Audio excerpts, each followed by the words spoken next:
In the aftermath of the Battle of Winterfell, beyond the thousands of men left dead and injured, allegiances have shifted, alliances have changed, and of course, there's still another war to fight. Cersei is still waiting, and her army is ready to attack Daenerys, Jon, and their allied forces. With just a handful of episodes remaining in the final season, there's plenty left to accomplish between the quest for the throne as well as another war, so here's everything you need to know about The Last of the Starks, the 4th episode of the last season of Game of Thrones. As you might expect after the carnage of the Battle of Winterfell, The Last of the Starks opens with a slow and emotional funeral sequence. Characters like Daenerys and Sansa are given the chance to mourn loved ones, including Jorah Mormont and Theon Greyjoy, who gave their lives during the battle. After a moving speech by Jon, the entire crew retires to the Great Hall of Winterfell to celebrate their victory, giving the characters as well as the audience a brief respite from the violence and sadness. During the celebration, Daenerys takes a moment to win some more brownie points with the Northerners by naming Gendry, Robert Baratheon's illegitimate son and sole remaining heir, as the Lord of Storm's End. Encouraged by his new title and still stuck on his one night with Arya, Gendry rushes off to propose to his lady love, only to be gently yet firmly rebuffed. Arya definitely isn't looking to get wifed up anytime soon, and being the lady of a grand castle probably isn't quite as appealing as stealing faces and killing enemies. So, unfortunately for Gendry, he'll probably have to find a different lady to help run his castle. At this point, it's looking like Robert's dream of joining the Baratheon and Stark houses may not come true after all.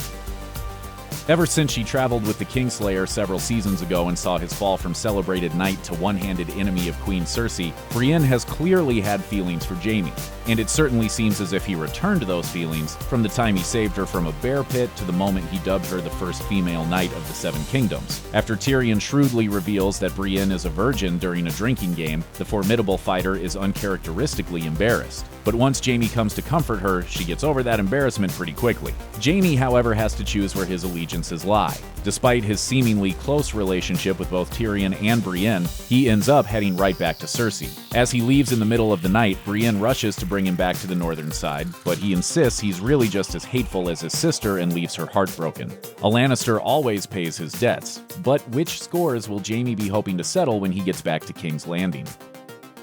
The news that Jon Snow isn't Ned Stark's bastard at all, but the legitimate son of Prince Rhaegar Targaryen and Ned's sister Lyanna, has been out in the open for viewers since Season 7, when Bran and Sam discovered the truth about his secret royal lineage. As the person with the strongest claim to the Iron Throne, Jon has unwittingly made himself an enemy of just about everyone on the show, especially his new girlfriend Daenerys, who is also his aunt, in case all of this needed to get weirder and worse.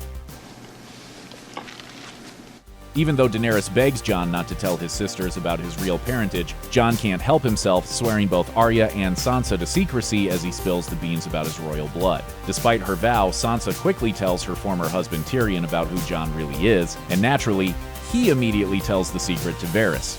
With information this important, it was always impossible that characters wouldn't find out. But this turn of events is bad news for both Jon and Daenerys, who both stand to lose a lot the minute the truth of his lineage truly goes public. Despite the recent victory against the army of the dead, Daenerys is more on edge than ever, even during the post-battle celebration at Winterfell, where she finds herself isolated from the crowd and left to wander off alone, seemingly angry at her failure to make friends among the Northerners. By the end of the episode, Daenerys has faced 2 massive losses, both pushing her to her absolute breaking point.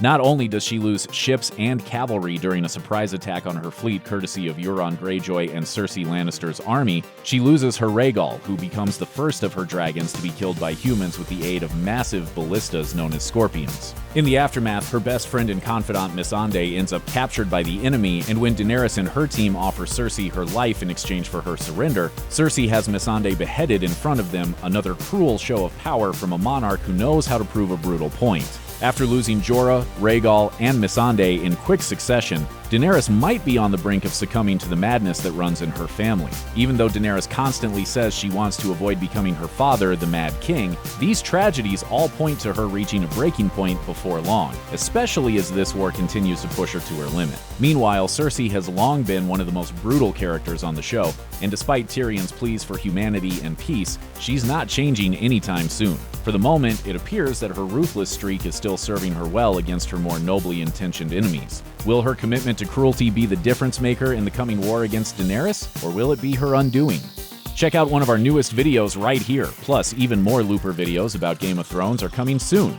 Subscribe to our YouTube channel and hit the bell so you don't miss a single one.